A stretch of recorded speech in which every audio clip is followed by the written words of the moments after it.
رسوله الكريم أما بعد فأعوذ بالله من الشيطان الرجيم بسم الله الرحمن الرحيم أولئك على هدى من ربهم وأولئك هم المفلحون صدق الله العظيم اللهم صل على سيدنا محمد وعلى آل سيدنا محمد وبارك وسلم جزا الله تعالى عنا محمدا ما هو أهله میرے بھائی اور دوستو، حضرات صحابہ کرام رضوان اللہ تعالی علیہم اجمعین اللہ نے نوازا کیوں ہے کہ ہم دیکھتے ہیں نا، کچھ دن پہلے ایک صاحب یہاں تشریف لائے، انہوں نے ایک دل سے پوچھا، ایسا نہیں ہے اللہ نہ کرے کہ جیسے منافقت یا اللہ نے کہا، ایسا نہیں تھا، واقعی پوچھا۔ وہ حدیث ہے نا، نبی کریم صلی اللہ علیہ وسلم کے پاس ایک صحابی، یا رسول اللہ ہمارے بچے ہیں یہ کھجور سے کھاتے ہیں، اور یہ جو مالک ہے کھجور کا یہ سختی کرتے ہیں، ہمارے بچوں کو ڈانٹتے ہیں، مارتے ہیں اور کھجور نہیں کھانے دیتے ہیں۔ تو نبی کریم صلی اللہ تعالی علیہ وسلم نے ان کو فرما دیا کہ بھائی وغیرہ وغیرہ، تو وہ تھوڑے سے منافقت کی طرف تھے، اس لیے حضور کا فرمان کو آگے پیچھے کر دیا نبی کریم صلی اللہ علیہ وسلم۔ ایک صحابی کو پتہ چلتا ہے، انصار صحابی کو، انہوں نے آ کر اجازت دی، یا رسول اللہ اگر آپ اجازت دے تو میں یہ کھجور لے کر دے دوں؟ آپ نے فرمایا بالکل، کیونکہ بچوں کو ڈانٹتے تھے، لڑتے تھے، بچوں کو مارتے تھے، اب کھجور وقف کرنا چاہتے تھے حضور تاکہ بچے کھا سکیں، ان کی دلداری ہو سکے، غریب بچے ہیں۔ تو صحابی نے کیا کیا؟ اس نے جا کر سودا کیا۔ کیا سودا کیا؟ کئی 100 کھجوروں کا باغ ایک کھجور کے درخت کے لیے دے دیا۔ یہاں ہمارے ساتھی آئے کچھ دن پہلے، انہوں نے دل سے سوال پوچھا، یعنی کوئی اور ارادہ نہیں تھا۔ اس نے کہا یار یہ بھی تو ہو سکتا تھا کہ اس ایک کھجور کے بدلے میں 100 کھجور دے دیتے، 600 کھجوروں کا باغ کیوں دیا؟ تو اس سے یہی گزارش کی۔ ہمارے 3-4 ساتھی بیٹھے ہوئے، دیکھو صحابہ کرام یہ نہیں سوچتے تھے کہ بھی 600 میں سے 500 کھجوریں بچا لیں، 1000 میں سے 500 بچا لیں، 1 لاکھ میں سے 98,000 بچا لیں، جب کام چلتا ہے تو کیوں نہ چلائیں؟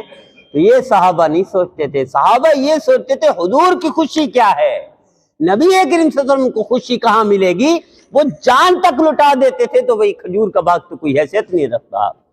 یہ جو آج ہم نے عقل کا استعمال شروع کر دیا نا، تو ہم بھولے بھالے لوگ ہیں، ہم ظاہری طور پر سمجھتے ہیں عقل مند ہیں، ہم بھولے بھالے ہیں، عقل مند نہیں ہیں۔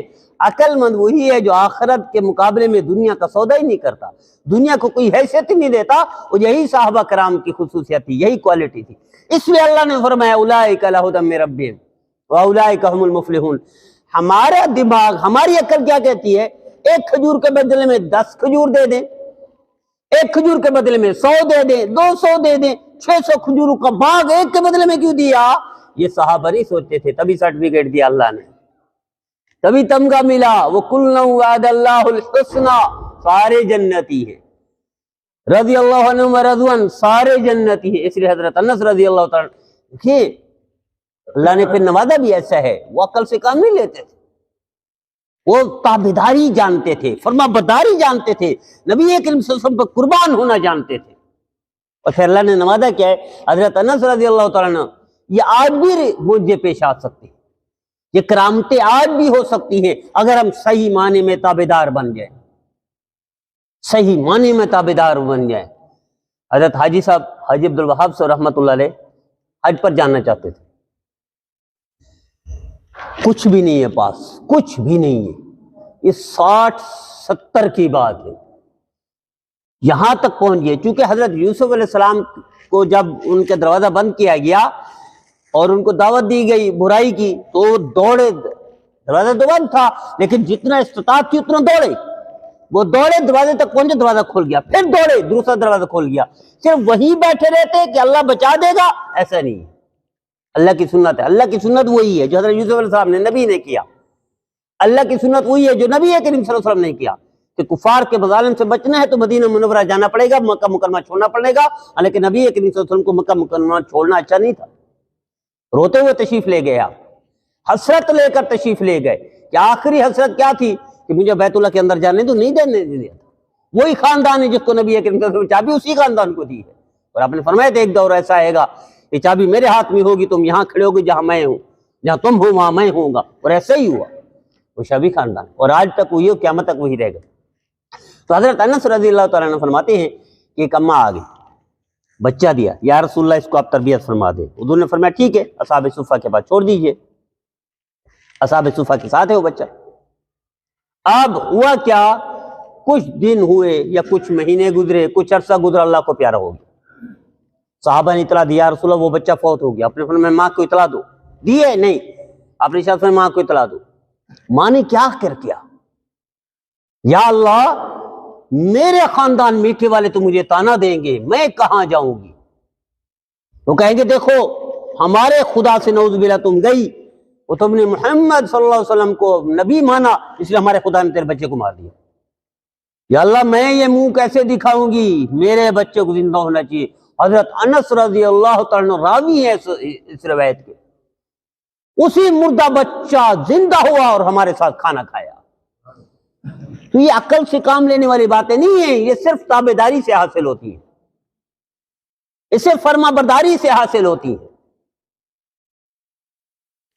اور حضرت ابسا رضی اللہ تعالیٰ عنہ بکریاں چرا رہے ہیں، ان کے غلام نے دیکھا کہ سخت گرمی ہے، گرمی میں بکریاں لے کر گئے جیسے پہاڑوں میں لے کر جاتے ہیں یا جنگل میں لے کر جاتے ہیں، بادل ہے اوپر، پورا بادل ان پر سائے کیے ہوئے تاکہ ان کو گرمی کی تپش، سورج کی کرنیں، اس کی تپش، یہ گرمی ان کو محسوس نہ ہو۔ وہ جب تک چراتے رہے جب تک سایہ نہیں ہوا، شام کا یہ ڈھلا نہیں سورج، تب تک بادل اوپر رہے۔ یہ عقل سے کام لینے والے اوپر نہیں آتا، یہ محمد عربی کے آگے گردنیں جھکانے سے آتے ہیں۔ اور آج بھی وہی اللہ ہے، آج بھی یہ واقعات پیش آ سکتے ہیں، آج بھی۔ میں نے کچھ دن پہلے ایک واقعہ عرض کیا تھا جو میرے استاد محترم نے ہمیں کئی دفعہ سنا ہے۔ میرے استاد محترم شیخ الاسلام حضرت دگدس مولانا تقی عثمانی صاحب قرآن پاک کا انگلش ترجمہ اور اس کو ٹرانسلیٹ کر رہے تھے، جو حضرت مفتی اعظم پاکستان مفتی شفیع صاحب رحمۃ اللہ نے تفسیر لکھی نا معرف القرآن، اس کو انگلش ٹرانسلیٹ حضرت کر رہے تھے۔ تو کوئی عجیب ٹائپ کا بندہ چاہیے تھا، حضرت کی مصروفیات آپ سب جانتے ہیں، کوئی ادیبانہ گفتگو انگلش میں کرنے والا بندہ چاہیے تھا۔ حضرت یہاں سے تشریف لے گئے، مکہ مکرمہ پہنچے، بیت اللہ گئے اور ملتزم کے پاس کھڑے گئے، یا اللہ یہ تیری رضا کے لیے کام کر رہا ہوں، ایسا بندہ عطا فرما جو اس کو کام کو پورا کر سکے۔ حضرت تشریف لائے واپس، 3 دن کے بعد ایک بندہ آ گیا، دارالعلوم پہنچا، دفتر پہنچا۔ اچھا دفتر میں ملاقات کا ٹائم جب تک نہ لیا ہو ملاقات نہیں ہوتی۔ اس نے ایسا عذر پیش کیا کہ میں امریکہ سے آیا ہوں، خاص حضرت سے ملنے کے لیے آیا ہوں، مجھے ملاقات کرا دو۔ ایسے موقع پر ملاقات کروا دیتے ہیں، ورنہ ملاقات نہیں کرنے دیتے، ٹائم لکھا ہوا ہے، ملاقات کا ٹائم طے ہے، پہلے شیڈول طے ہے تو حضرت سے ملاقات کرا دیتے، ورنہ نہیں ہوتی۔ اس نے کہا میں امریکہ سے صرف ملنے آیا ہوں۔ اندر گئے، درخواست کیا رکھی، حضرت میں امریکہ سے پہنچا، میں عمرہ کرنے کے لیے، عمرہ کر کے ملتزم پر کھڑا ہوا کل یا پرسوں، 1 دن کے گیپ کے ساتھ، وہاں سے سیدھا آ رہا ہوں۔ ملتزم پر کھڑے ہو کر میں نے دعا کیا، اللہ میں نے زندگی گزاری ہے دنیاوی کاموں میں، زندگی گزاری ہے دنیاوی مشغولوں میں، کاروبار میں، اب اتنا کما لیا کہ میری نسلوں کے لیے کافی، اللہ مجھ سے کوئی کام لے لے دین کا۔ کہنے لگا پھر میں دعا کر کے ہٹاؤں، واپس آئے، میں نے کہا جاتا ہوں شیخ الاسلام صاحب سے مشورہ کرتا ہوں مجھے دین کا کیا کام کرنا چاہیے، میں حاضر ہوں، اور مجھے انگلش پر گرفت حاصل ہے ادبی انداز میں۔ حضرت نے فرمایا تو آیا نہیں ہے، تجھے میرے رب نے بھیجا ہے، میں 3 یا 4 دن پہلے اسی ملتزم پہ کھڑے ہو کر دعا کر کے آیا ہوں، تبھی اسی رب نے تجھے میرے پاس بھیجا ہے، ورنہ کہیں اور بھی جا سکتا تھا، کسی اور مدرسے میں جا سکتا تھا، کسی اور عالم کے پاس جا سکتا تھا، کسی اور مرکز جا سکتا تھا، میں نے مانگا تھا تمہیں۔ آئیے بیٹھیے، قرآن پاک کا انگلش ترجمہ اس کو مکمل کیجئے، اور اسی نے کیا ہے اور ابھی چھپ چکا ہے۔ تو آج بھی یہ ہو سکتا ہے، یہ رونما آج بھی ہو سکتا ہے۔ حضرت افسا حضرت حسین رضی اللہ تعالیٰ تشریف لے جا رہے، تھوڑا اندھیرا بہت زیادہ تھا، اس طرح بہت زیادہ اندھیرا ہو نا تھوڑا سا ڈر سا محسوس ہوتا ہے، چاہے جتنا بڑا آدمی ہو ایمان کے۔ تو ان کے پاس لاٹھی تھی، وہ لاٹھی کے اندر اسی لاٹھی کے اندر سے اللہ نے روشنی پیدا کر دی، جہاں تک پہنچنا تھا وہاں تک روشنی ہوتی رہی۔ یہ چیزیں آج کیوں نہیں ہوتی؟ اس لیے ہم عقل سے سوچتے ہیں کہ یہ نقصان ہو جائے گا، 100 روپے چلا گیا، یہ 1000 روپے چلے گا تو یہ نقصان ہو جائے گا، یہ دکان بند کریں گے تو یہ نقصان۔ ہم عقل سے کام لے رہے ہیں، ہم اتباع نہیں کر رہے، ہم فرما برداری نہیں کر رہے، ہم نافرمانی کی طرف وہ نہیں دیکھتے، فرما برداری کی طرف. یار یہ اگر دکان 12 گھنٹے کھولوں گا، نماز بھی ادھر پڑھ لوں گا یا چھوڑ دوں گا اتنا کما لوں گا. یار یہ ڈبل ڈیوٹی کر لوں گا تو اتنا کما لوں گا، اوور ٹائم لگا لوں گا تو اتنا کما لوں گا، یہ کاروبار اس کو چھوڑ کر وہ کر لوں گا تو اتنا کما لوں گا. صحابہ نہیں سوچتے تھے، صحابہ کرام دیکھتے تھے نبی کریم صلی اللہ علیہ وسلم کی خوشی کیا ہے، حضور کہاں خوش ہوتے ہیں، اس کو دیکھتے تھے. تبھی اللہ نے ان کو نوازا کہ حضرت فاروق اعظم رضی اللہ تعالیٰ نے فرماتے عباس آؤ جو چلتے ہیں کہ جائزہ لینے کے لیے مدینہ منورہ سے باہر. اب تشریف لے جا. حضرت عباس فرماتے ہیں بادل ہے، بارش ہوئی، ہر طرف سے بارش ہوئی ماں سوائے اس قافلے کے جو قافلہ یہ جا رہا تھا حضرت فاروق اعظم رضی اللہ عنہ کے ساتھ. یہ کہاں لے کے جا رہے تھے؟ یہ راشن لے کے جا رہے تھے. یہ مثلا اس دور میں آٹا، اس دور کا چینی، اس دور کا گڑ، اس دور کی چائے پتی، جو کچھ تھا اس دور کا راشن لے کے جا رہے تھے بانٹنے کے لیے. تو بارش ہر طرف سے ہوتی رہی، اس قافلے جن کے پاس راشن تھا غریبوں کو دینے کے لیے، ایک بھی بارش کا قطرہ ان کے قریب نہیں آیا. ہر طرف بارش ہی بارش تھی. یہ آج بھی ہو سکتا ہے، یہ معجزہ آج بھی رونما ہو سکتا ہے، لیکن ہم عقل سے کام نہ لیں، ہم نبی کریم صلی اللہ علیہ وسلم کی تابعداری کو ترجیح دیں. میں نے واقعہ سنایا تھا، ڈاکٹر فاروق لکھتے ہیں، انہوں نے کتاب لکھی ہے کشمیر کا واقعہ میں. کہنے لگے وہ آیا سیلاب، آیا بارشی سیلاب، ہر ایک کی فصل تباہ ہوگی. کہنے لگے صرف ایک بچ گئی، چودھری محمد علی کی. اسے پوچھا گیا کیا کرتے ہو؟